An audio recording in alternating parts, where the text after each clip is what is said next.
আজকে একটা ভালো জিনিস বানাচ্ছি, সেটা হচ্ছে বিটরুটের পরোটা। বিটরুটের জুস বানিয়েছিলাম, তার থেকে যে পাল্পটা বেরিয়েছে সেটা দিয়ে আটাটা মেখে নিয়েছি। আর এবার বানাচ্ছি পরোটাটা তাড়াতাড়ি। জুস করে নেওয়ার পরে যে বিটরুটের পাল্পটা পড়ে থাকে সেটা দিয়েই কিন্তু আটাটা মেখে নিয়েছি। দিয়েছিলাম সামান্য ধনেপাতা আর একটুখানি আজওয়াইন। তারপরে আটা ছড়িয়ে এইভাবে পরোটাগুলোকে বেলে নিয়েছিলাম। তারপরে সামান্য সেঁকে নিয়ে এর মধ্যে দিয়েছি ঘি। ঘি দিয়ে কিন্তু আমি পরোটা ভাজি সবসময়, সাদা তেল ব্যবহার করি না। আর ঘি কিন্তু শরীরের পক্ষে খুবই ভালো। ঘি দিয়ে সেঁকে নিয়ে পরোটাগুলো ইচ্ছা মতো সবজি দিয়ে খাও, খেতে কিন্তু দারুণ লাগে। একবার কিন্তু ট্রাই করে দেখতে পারো বাড়িতে। আর যে জুসটা বানিয়েছিলাম চলো তোমাদের দেখাই।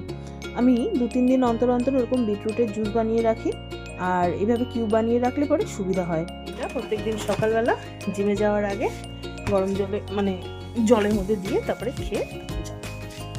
কেমন বুদ্ধিটা বলো?